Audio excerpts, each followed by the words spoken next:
मैं ही सबको तत्व ज्ञान देने आया हूं और मैं वो सबसे पहले का परमात्मा आदि पुरुष परमेश्वर मैं ही हूं। और मेरी उम्र पूछते हो तो मैं बताता हूं मेरी उम्र क्या है, सुनो। जो बूझे सो बावरा, क्या है उम्र हमारी। जो बूझे सो बावरा, क्या है उम्र हमारी। असंख्य योग पर ले गए हम तब के ब्रह्मचारी। असंख्य योग पर ले गए, पर ले हो लिए तब से हम ज्यों के त्यों हैं जैसे आज हैं। क्या बताते हैं? कोट निरंजन हो गए परलोक सिधारी। हम तो सदा महबूब हैं सो हम ब्रह्मचारी। अरबों तो ब्रह्मा गए ये 49 करोड़ कन्हैया। 7 करोड़ तेरे शंभु मर गए मेरी एक नहीं पलैया। क्योंकि ये नाथ जो परंपरा के साधक होते हैं शिव जी के उपासक हैं। और क्या बताते परमात्मा के अरबों तो ब्रह्मा मर गया 49 करोड़ कन्हैया ये विष्णु जी। और 7 करोड़ तेरे शंभु मर गए मेरी एक नहीं पलैया। मेरी तो एक पल भी नहीं गई है मेरे जीवन की, अर्थात अविनाशी परमात्मा हूं मैं। कोटिक नारद हो गए ये मोहम्मद से चारी। देवताओं की गिनती नहीं क्या सृष्टि बिचारी। नहीं बूढ़ा ना बालक, ना बूढ़ा ना बालक ना कोई भाट भिखारी। कहे कबीर सुनो हो गोरख ये सुन ले उम्र हमारी। ना बूढ़ा ना बालक, मेरा यूं शरीर ले जो तुझे दिखाई देता है। मैं ना कभी जन्म होता है ना कभी मैं मरता हूं। और वेदों में भी परमात्मा को युवा कबीर कह करके महिमा गाई है। युवा कबीर, युवा माने जवान समर्थ। जैसे मनुष्य शरीर में जवान व्यक्ति सब कार्य मनुष्य लेवल के करने में समर्थ होता है, बालक और बूढ़ा सभी कार्य नहीं कर सकता। इसी प्रकार परमात्मा को समर्थता के आधार पर युवा कबीर की उपाधि दी गई है। अब गोरखनाथ जी ने सोचा यू छोटा सा बालक और बात गणी बनावे, ये ऐसे नहीं मानेगा। तो गोरखनाथ जी उस त्रिशूल के ऊपर बैठ के ऐसे सिद्धि से उठ कर नो का नो आलती पालथी मारे, आसन पद्म ला रखा था और नो के नो उठ के और त्रिशूल के ऊपर विराजमान हो गए। और कबीर साहब से कहा कि यदि तूने गोरखनाथ से बात करनी है, चर्चा करनी है तो मेरे इक्वलेंट बैठ के, मेरे बराबर बैठ कर बात कर। कबीर परमेश्वर ने कहा नाथ जी आपका और हमारा केवल गोष्ठी करने का, विचार विमर्श करने का ही वायदा था, वचन था। ये ड्रामेबाजी तो बाजीगर दिखाया करें, ये संतों के काम नहीं। गोरखनाथ जी कहते हैं तुम्हारे पास बातें बातें हैं, यदि तुम्हारे पास कोई शक्ति भक्ति की है तो आओ मेरे बराबर बैठो, नहीं तो चर्चा करना व्यर्थ है, तुम हार गए। परमात्मा ने बहुत कुछ कहा पर वो नहीं माना। परमेश्वर कबीर देव ने क्या किया कि अपनी जेब में एक कुकड़ी डाल रखी थी। कुकड़ी एक धागे की चरखे पर काटा करते, पहले चरखे पर काटते थे, उसकी एक रील बन जाती थी, उसने कुकड़ी कहा करते। वो धागे की, कच्चे धागे की रील जेब में डाल रखी थी जो उनके पास कपड़ा बुनने के लिए आती थी। और वहां उसका एक सिरा पकड़कर उस धागे का ऐसे आकाश में फेंक दी मालिक ने, ऐसे वह ऐसे अनबंडल होकर उधड़ कर सारी, और धागा सीधा खड़ा हो गया 150 फुट जमीन से लेकर आसमान का अंतिम छोर 150 फुट की ऊंचाई पर अंतिम छोर था।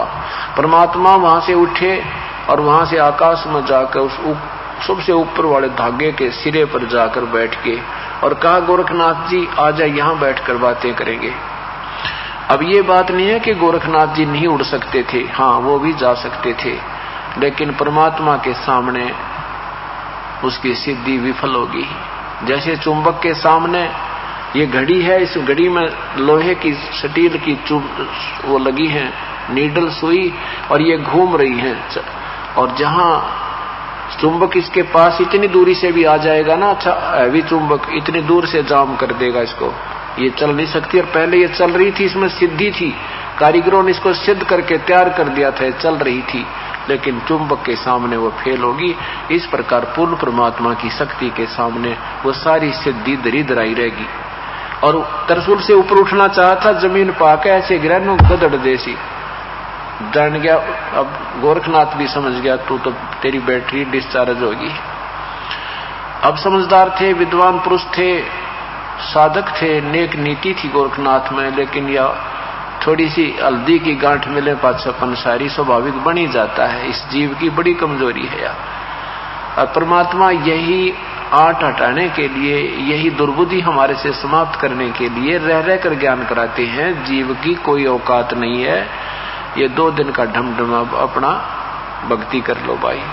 क्या बताते हैं कि सुख देना 84 भुगती बना पजावे खरवो, तेरी क्या बुनियाद पुरानी तो पेंडा पंथ पकड़े वो। एक सुखदेव जैसे ऋषि भी आज वो ऋषि बने, पहले कहते हैं वो भी गधा बना था, पुजावे पे खर बना। और तेरी क्या बुनियाद नादान, अपना भक्ति का मार्ग पकड़ दे, इन बकवाद छोड़ के।